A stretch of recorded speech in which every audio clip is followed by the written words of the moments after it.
నమస్తే, welcome to our channel. నేను కుప్ప పద్మిని. ప్రస్తుతంతో పాటు ప్రముఖ ఆధ్యాత్మికవేత్త, ప్రముఖ న్యూమరాలజిస్ట్ లక్ష్మీ నరసింహస్వామి ఉపాసకురాలు శ్రీమతి స్రవంతి గారు మనతో పాటు ఉన్నారు. మాట్లాడదాం. నమస్తే అక్క. నమస్తే పద్మిని. అక్క ఏంటక్క బోర్డు పెట్టారు? ఇవాళ ఒకటి ఎక్స్ప్లెయిన్ చేద్దాం అనుకుంటున్నాను పద్మిని.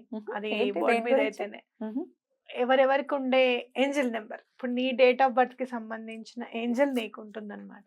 ఓకే. అలాగే నా డేట్ ఆఫ్ బర్త్ కి సంబంధించిన ఏంజల్ నాకు ఉంటుంది. అట్లా అందుకనే స్వామి 33 కోట్ల దేవతల్ని పెట్టాడేమో ఇంతమందిని. ఆయన మననే కాదు జీవరాశులను అన్నిటినీ చూడాలి కాబట్టి అంతమంది దేవతలు ఉన్నారు. ప్రతి ఒక్క డేట్ ఆఫ్ బర్త్ కి ఒక దేవత మనని పరిపాలిస్తూ ఉంటారన్నమాట. అలా ఆ 9 నెంబర్ చెప్తారా ఏంటి ఇవాళ? అన్ని చెప్తాను. అంటే మన డేట్ ఆఫ్ బర్త్ తో మన ఏంజల్ నెంబర్ ని మనం ఎలా కనుక్కోవాలో చెప్తాను. చెప్పండి. Personal angel number, personalized angel number, అది కస్టమైజ్డ్. Your angel number. మీ ఏంజల్ నంబర్ ఏంటో మీకు తెలుసా?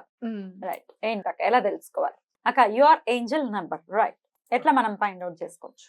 ఇప్పుడు ఒకళ్ళ డేట్ ఆఫ్ బర్త్ తీసుకుందాం. ఓకే, మన అజయ్ డేట్ ఆఫ్ బర్త్ తీసుకుందాం. అదే మా చెప్పు, నీ cameraman. Date of birth. చెప్పు. సెకండ్ అంటే మనం కంపల్సరీ 0 రాసుకోవాలి. సెకండ్ సెకండ్ మనం 0 రాయడంలో ఫస్ట్ కదా, రాసేద్దాం. కనిపెట్టిందే మనం కదా. మనం అంటే భారతీయులని అది ఎగేసుకుని వచ్చేయకండి. 25 ఎప్పుడయ్యా? 1999. అబ్బో, నువ్వే ఒక ఏంజిల్ లా ఉన్నావే. 1999. ఓకే. సో 25. ఇప్పుడు మన ఏంజల్ నెంబర్ ఏంటి అనేది మనం తెలుసుకోవాలి. ఏం చేయాలంటే ఫస్ట్ ఇయర్ నెంబర్ రాసుకోవాలి.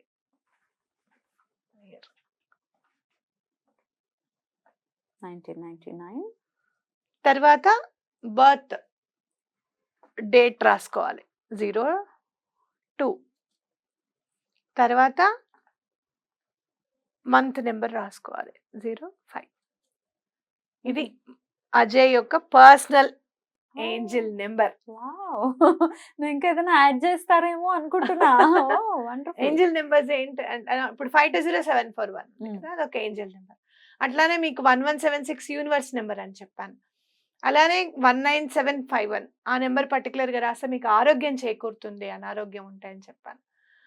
అలాంటి నెంబర్స్ అన్నమాట. అలాగే ప్రతి ఒక్కళ్ళకి ఒక ఏంజల్ నెంబర్ అనేది ఉంటుంది.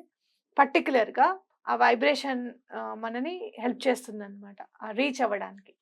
సో ఇప్పుడు ఈ నెంబర్ కనుక లెఫ్ట్ హ్యాండ్ మీద రాసుకోవాలి అజయ్. లెఫ్ట్ హ్యాండ్ మీద రాసుకుంటే ఎలాంటి పనులైనా కూడా అయిపోతూ ఉంటాయి.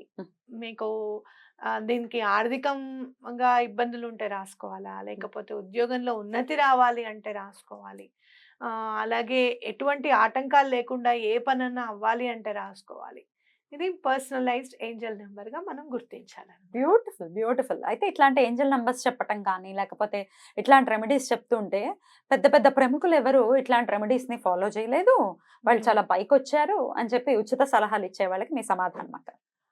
అసలు న్యూమరాలజీ గురించి చెప్పాలి అని అంటే not only numerology, remedies remedies అనుకోవచ్చు. అని ఇప్పుడు కావచ్చు. ముఖేష్ అంబానీతో పోల్చుకోవటం, అనిల్ అంబానీతో ఆయన ఏం రెమెడీస్ చేస్తారో మీకేం తెలుసు, ఫోన్ చేసి నాకేం చెప్తారా తెలుసు? ఏంటి?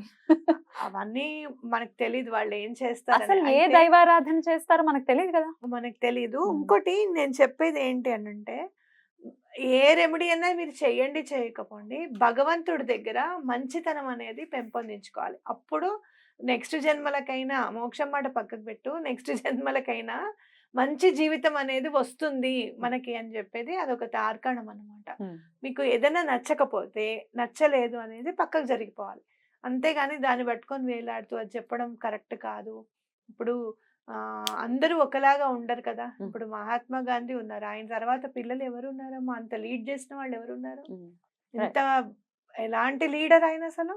మరి ఎవరైనా దాన్ని దాన్ని లిగసీ తీసుకోగలిగారా? లేదు. కరెక్ట్. అట్లా భగవంతుడు ఎవరికో ఒకళ్ళకి ఇస్తాడు, చెప్పమనో చెయ్యమనో ఏదో ఒకటి ఇస్తాడు.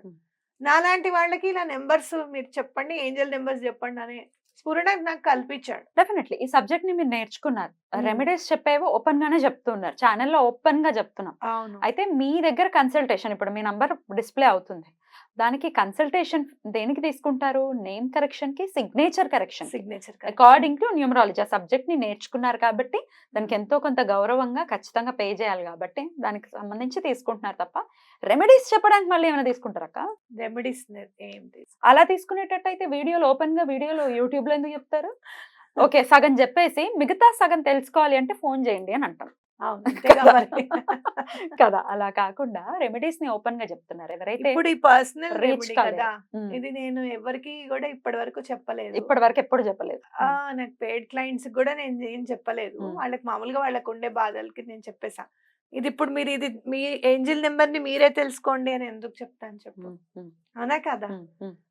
ఓపెన్ గా ఎలా చెప్తారు? చెప్పరు కదా. సో రెమెడీస్ చెప్పేవి మీ దాకా రీచ్ కాలేని వాళ్ళు, డబ్బులు ఇచ్చుకొని చేయించుకోలేని వాళ్ళు ఈ పద్ధతి అలా అయితే మనం 520741 చెప్పేదాన్ని కాదు పద్మిని. అది పెయిడ్ కన్సల్టేషన్ అమ్మా, నేను చెప్పను, తర్వాత వాళ్ళకి చెప్తానులే అని దాటేసేదాన్ని. ఆఫ్ ద రికార్డ్ అయినా నాకు చెప్పొచ్చు, అదే క్వశ్చన్ అడగకు. ఏ క్వశ్చన్ అడిగినా ఓపెన్ గా రెమెడీస్ అన్ని చెప్తూ ఉన్నది. డబ్బులు తీసుకోవాలంటే అలా తీసుకోవచ్చు. ఒక్కటి పద్మిని, ప్రతిసారి మనం చెప్పాల్సింది కాదు, ఒకటైతే మాత్రం ఖచ్చితంగా నేను చెప్పగలుగుతాను. నా ప్రొఫెషన్ ని నేను ఒక సెల్ఫ్ ఎంప్లాయిడ్ కింద, లేకపోతే ఒక వృత్తిగా తీసుకుంటున్నాను కానీ వ్యాపారంగా తీసుకోవడం లేదు. వృత్తికి వ్యాపారానికి చాలా తేడా ఉంది, గమనించగలరు. రైట్, అసలు మీరు అన్నట్టు కరెక్ట్ అక్క. What you said is 100% correct. అనవసరంగా అస్తమానం తీసుకొచ్చి మనసుని బాధపడ చేసుకోకూడదు. అంటే మనసు దాకా ఎందుకు వస్తారు? అంత సీన్ లేదు కానీ తెలియపరచాలి అన్న ఉద్దేశమే. But then okay fine. ఇప్పుడు మాత్రం ఇలా మనం క్యాలిక్యులేట్ చేసుకోవాలి. నేను ఏదైనా డేట్ ఆఫ్ బర్త్ చెప్తాను, ఇంకొకటి అర్థమయ్యే ఉంటుంది. ఇంకొకసారి ఇంకోటి చెప్పు. ఏ నంబర్ చెప్తాము? 21 6 1983. నాది అనుకునేరు, నాది కాదు. నా డేట్ ఆఫ్ బర్త్ 30th తో స్టార్ట్ అవుతుంది, నాది మాత్రం కాదు. 21/6/1983. 1983 2106.